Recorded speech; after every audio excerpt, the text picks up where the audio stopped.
안녕하세요. 동그라빠입니다. 이번 시간에는 기술사 제126회 토목 시공길사 종목의 용어 1교시 강평을 진행하겠습니다. 강평에 앞서 각 문제 읽어보면서 난이도 체크하겠습니다. 1번 교면 포장 2번 댐 관리시설 분류와 시설 내용입니다. 이전 회차와 마찬가지로 용어 강평은 1번과 2번에 대해서는 전체 공개를 하고요. 가능한 한 상세하게 강평을 진행합니다.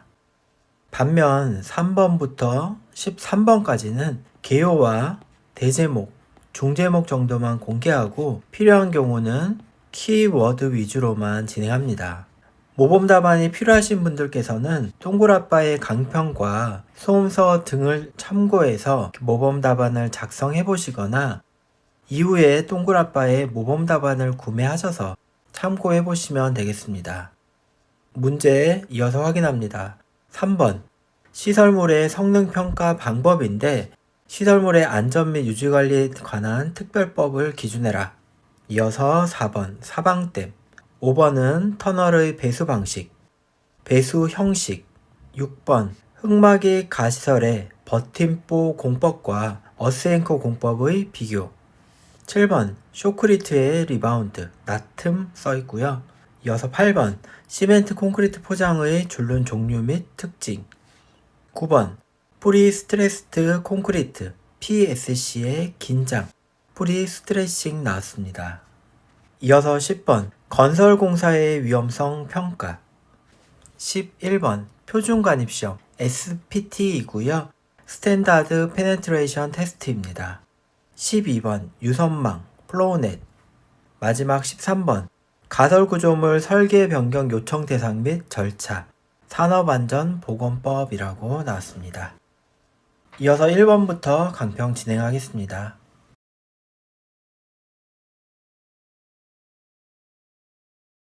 (126회) 용어 1번 교면 포장입니다.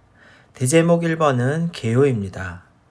교면 포장은 교량 상부 하중 및 외기에 대해서 교량 슬래브를 보호하고 차량의 주행성을 확보하기 위한 교량의 포장을 말합니다. 대제목 2번 교면 포장의 대표 종류별 주요 특징입니다. 첫 번째는 밀입도, 두 번째는 SMA 포장, 세 번째는 LMC이고요. 밀입도부터 보시면 경제성이 양호, 방수층 시공상태 확인 곤란, SMA 같은 경우는 소동변형 발생, 혼합물의 생산 및 시공관리가 중요하다. 그리고 LMC는 평탄성 유지, 초기 시공비가 고가입니다. 이러한 문제 유형에서 특징을 외울 때는 밀입도에서만 나오는 특징 한두 가지 외우고 SMA도 마찬가지로 LMC도 이렇게 외우고 나머지 내용은 좋은 내용 위주로 기억하시고 시험장에서는 좋은 내용 위주로 쓴다고 생각해 주시면 됩니다.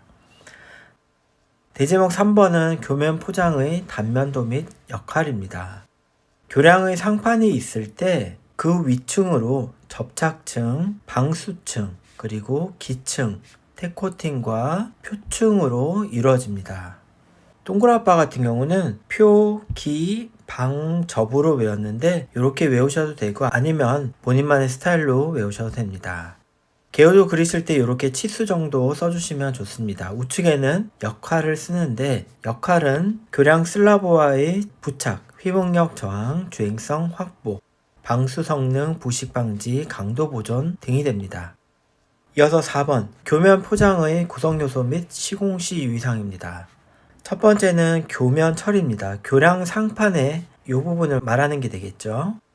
표면 처리 시 교량 상판의 이물질과 레이턴스를 제거합니다. 두 번째, 접착층입니다. 접착층은 교량 슬라브와 방수층 및 포장과의 부착성을 향상합니다. 사용량 같은 경우는 콘크리트 슬라브 같은 경우는 0.4에서 0.5리터 퍼 해배이고요. 강 슬라브 같은 경우는 0.3에서 4리터 퍼 제곱미터입니다. 접착층을 시공할 때는 균일하게 적정량을 살포하고 강우 시에는 작업을 금지합니다. 이어서 세 번째 방수층입니다. 방수층은 강 슬래브의 부식 방지의 목적이고요. 시트계, 도마개, 포장형 등으로 형성합니다.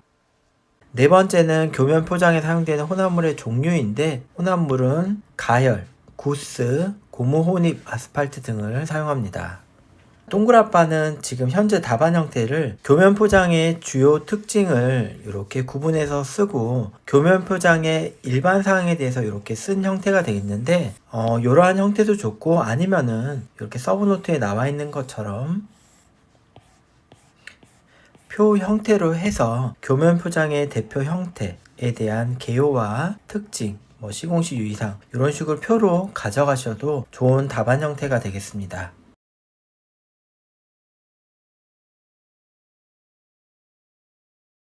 126회 용어 2번입니다. 댐 관리시설의 분류와 시설 내용입니다. 1번 개요. 댐 관리시설은 댐을 상시 점검 및 유지관리하여서 댐을 안전한 상태로 관리하기 위한 시설을 말합니다. 대제목 2번 댐 관리시설의 운영 목적입니다. 첫 번째, 댐을 상시 안정한 상태로 유지하기 위해서 점검 및 유지관리합니다. 두 번째, 홍수 등에 의한 급작스러운 붕괴 및 재난을 방지하기 위해서 댐 관리시설을 운영을 합니다. 대제목 3번, 댐 관리시설의 분류와 시설 내용입니다.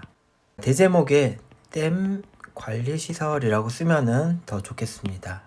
댐 관리시설 첫 번째는 조작관리실, 두 번째는 수문 관측시설, 세 번째는 통신 및 경보시설, 계측시설, 다섯 번째는 부대 설비 등으로 구성됩니다. 첫 번째 조작관리실은 유지관리 시설물들을 모니터링 및 관리하기 위한 관리실 등을 말합니다. 두 번째 수문 관측시설은 수문의 이상 유무를 관리하기 위한 시설로 우량계와 수위 관측시설 등이 있습니다. 세 번째 통신 및 경보시설은 업무 연락과 방송, 전화장치 등이 되겠습니다.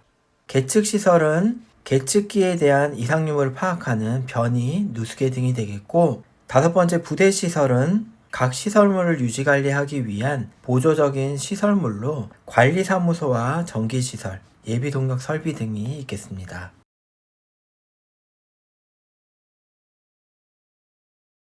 (126회) 용어 3번입니다. 시설물의 성능평가 방법에 대해서 물어봤는데 괄호에 시설물의 안전 및 유지 관리에 대한 특별법을 기준해서 서술하라 라는 문구가 주어집니다. 대제목 1번은 개요입니다. 시설물의 성능은 안전성과 내구성과 사용성을 말하는데 이러한 성능을 유지하기 위해서 5년에 1회 이상 평가를 실시하는 것을 말합니다. 대제목 2번은 시설물의 성능평가 항목이 되겠고요. 1종 시설물, 2종 시설물, 그러한 내용이 됩니다. 대제목 3번은 시설물의 성능평가 방법입니다. 성능평가 방법인데 항목 중에 1종과 2종 시설물 기준으로 서술합니다. 내용은 현장조사, 그러한 내용과 안전성능조사, 내구성능조사 등이 있겠습니다. 등을 기술한 답안 형태가 되겠습니다.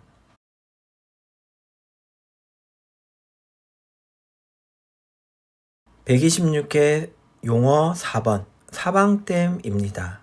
대제목 1번은 개요이고요. 보시면 사방댐은 토성류 및 토사 유출을 억제하기 위해서 상강 계류 등에 설치하는 횡방향 구조물 또는 댐으로 정의할 수 있습니다.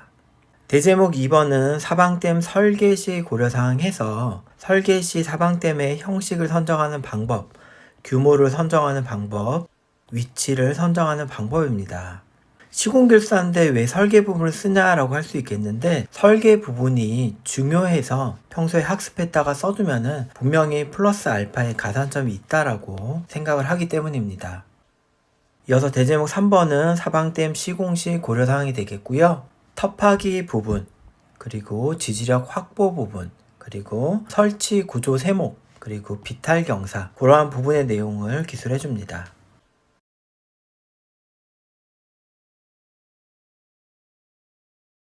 126회 용어 5번입니다. 터널의 배수 형식에 대해서 물어봤습니다. 대제목 1번 배수형 및 비배수형 터널 비교 이렇게 쓰고 표를 하나 크게 그리고 완성한 답안 형식이 되는데, 터널의 배수 형식은 크게 배수형과 비배수형으로 구분되기 때문에 배수형 터널을 좌측, 비배수형 터널을 우측에다 놓고 정의와 특징, 적용 조건 등에 대해서 표로 이렇게 설명한 답안 형태가 됩니다. 개요도 중에 특이한 부분은 배수형 터널에서 이렇게 유공 배수관이 존재하더라. 요 내용 유심히 지켜보시면 되겠습니다.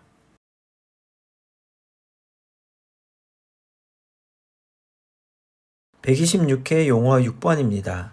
흑마기 가시설의 버팀법, 스트럭 공법과 어스 앵커 공법의 비교입니다.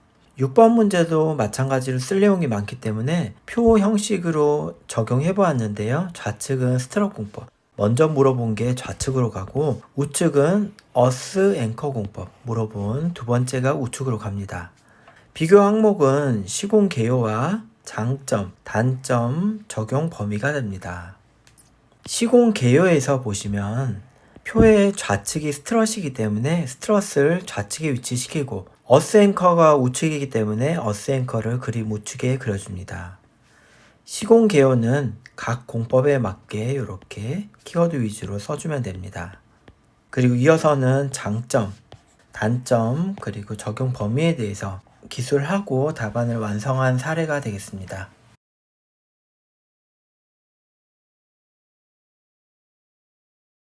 126회 용어 7번 쇼크리트의 리바운드인데 괄호해서 나툼이라고 써 있습니다.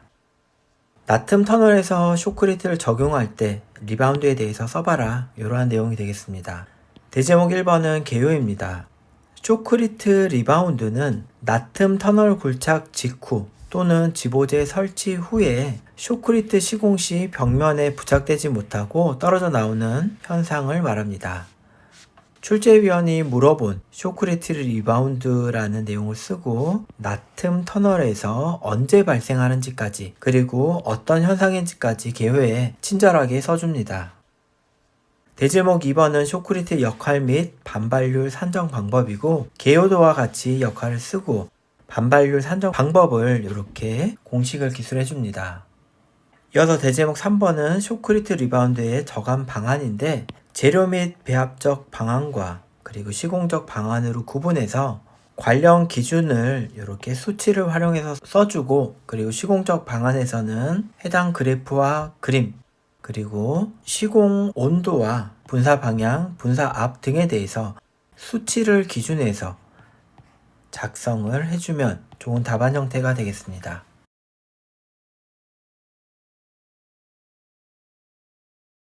126회 용어 8번 시멘트 콘크리트 포장의 줄눈 종류와 특징에 대해서 물어봤습니다.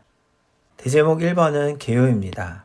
줄눈은 콘크리트 슬래브의 신축 활동 및 불규칙한 균열 방지, 건조 수축 제어 및 일일 시공 마무리를 위해서 설치합니다.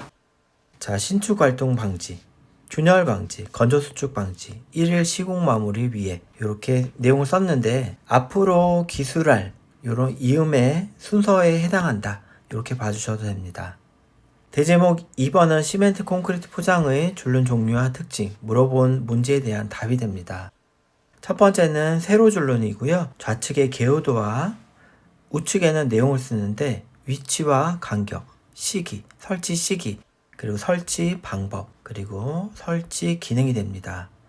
두 번째, 가로 팽창 줄눈, 마찬가지로 위치, 간격, 시기, 방법, 기능, 그리고 개요도까지 그려주고, 우측 페이지 3번, 가로 수축 줄눈, 개요도와 위치, 간격, 시기, 방법, 기능, 그리고 마지막 4번 시공 줄눈에 대해서 정의 정도만 써줍니다.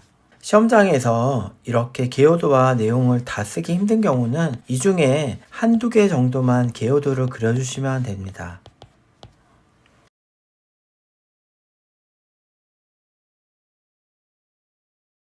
126회 용어 9번 프리스트레스드 콘크리트 PSC의 긴장, 프리스트레칭에 대해서 물어봤습니다. 대제목 1번 개요. PSC의 긴장은 콘크리트의 인자응력 발생 부분에 PS 강제로 긴장력, 압축력을 도입해서 구조물을 실제 사용하는 경우 발생하는 인장력을 상쇄시키는 작업을 말합니다. 대제목 2번 PSC 긴장 종류별 특징이고요. 콘크리트 타설 전에 긴장하는 프리텐션과 타설 후에 긴장하는 포스트 텐션 방식을 표 형태로 긴장 시기, 위치, 특징에 대해서 비교합니다. 대제목 3번 PSC 긴장력의 손실 종류이고요. 단기와 장기로 구분해 줍니다. 이어서 대제목 4번은 PSC 긴장 시 유의사항이고요. 시공 순서별로 운반 제작 시, 그리고 가설 시, 최종 단계 시 이런 식으로 기술해 보았습니다.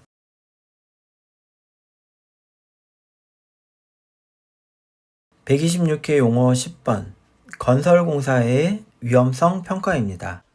대제목 1번 개요입니다. 건설공사의 위험성 평가란 사업장의 유해, 위험 요인을 파악하고 해당하는 유해 위험 요인에 의한 부상 또는 질병의 발생 가능성, 빈도와 중대성, 강도를 추정 결정하고 감소 대책을 수립해서 실행하는 일련의 과정을 말합니다. 대제목 2번 건설공사의 위험성 평가 실시 대상이고 건설공사에 어떠한 공정에서 이러한 실시가 필요한지 그러한 내용을 써줍니다.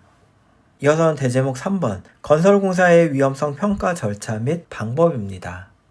위험성 평가를 단계별로 하는 방법과 단계별로 평가해서 위험도가 산정돼서 이어서 어떻게 조치하는지까지 이러한 내용으로 기술해 주시면 되겠습니다.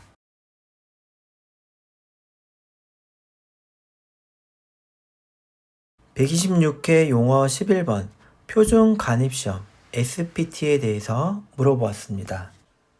대제목 1번은 SPT의 정의입니다. SPT 시험은 중량 63.5kg의 해머를 75cm에서 자유낙하하여 샘플러가 30cm 관입될 때의 타격 횟수 N을 산정하는 시험입니다.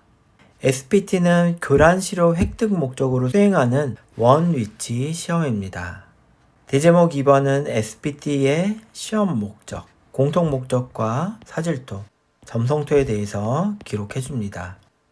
이어서 대제목 3번은 SPT 시험 순서 및 방법이고요. 좌측의 개요도, 그리고 시험 순서는 이렇게 차트 형식으로 기술해 보았습니다. 이어서 대제목 4번은 SPT 시험 시 주의사항입니다. 집안 조건에 대한 주의사항, 그리고 지하 수위에 대한 주의사항, 장비에 대한 주의사항, 이렇게 표 형태로 기술한 답안 형태가 되겠습니다.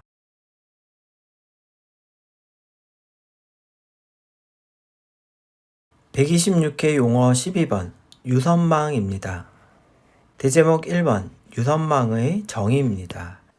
유선망은 유선 및 등 수두선으로 이루어진 물의 침투 경로를 그린 망을 말합니다. 이 중에 유선은 수두차에 의해 흙속 물의 침투 경로를 말하고 등 수두선은 전 수두의 높이가 같은 위치의 연결선을 말합니다. 대제목 2번 유선망의 작도법과 성질입니다. 좌측에는 유선망 대표 그림을 그려주고 특징과 경계 조건에 대해서 써줍니다. 이어서 대제목 3번은 유선망의 활용인데 유선망의 활용은 침투 유량 산정, 손실 수두 산정, 동수경사 검토, 그리고 임의점의 과잉 간극 수압 산정 이러한 내용을 써주면 됩니다. 동굴아빠가 지금 말한 내용이 아니고 토류벽의 파이핑 검토, 그리고 수압 계산, 터널에서 작용 수압, 그리고 사면에서 안정성 검토 이렇게 기술을 해주셔도 되는데 이 부분은 현재 동굴아빠가 설명한 이 활용 부분을 이용해서 넘어가는 부분이기 때문에 우측의 이러한 내용보다는 동굴아빠가 제시해 놓은 이런 활용 부분이 더욱 좋을 거라고 생각을 합니다. 참고해 주시면 되겠습니다.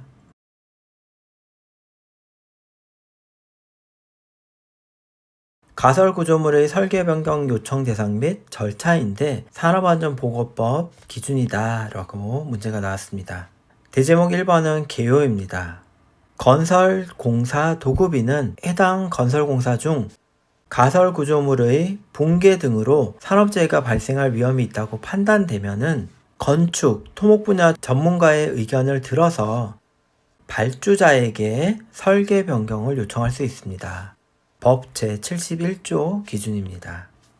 대제목 2번은 가설구조물의 설계 변경 요청 대상이고요. 높이 31m 이상의 비계, 그리고 5m 이상의 거푸집 동바리, 그리고 작업발판 일체형 거푸집 등 이렇게 법에 정의된 요청 대상을 써줍니다. 이어서 대제목 3번은 가설구조물의 설계 변경 절차입니다. 설계 변경의 대상과 근거, 사유가 정의가 되면은 전문가의 의견을 청취하고 유해위험 방지 계획서의 심사 대상인지 확인을 한 다음에 설계 변경 요청서를 제출하고 이에 따라서 승인과 미승인으로 구분해서 조치하게 됩니다. 자, 13번 문제까지 살펴보았고요. 여기까지 해서 126회 용어 1교시에 대한 강평을 마치도록 하겠습니다. 수고하셨습니다.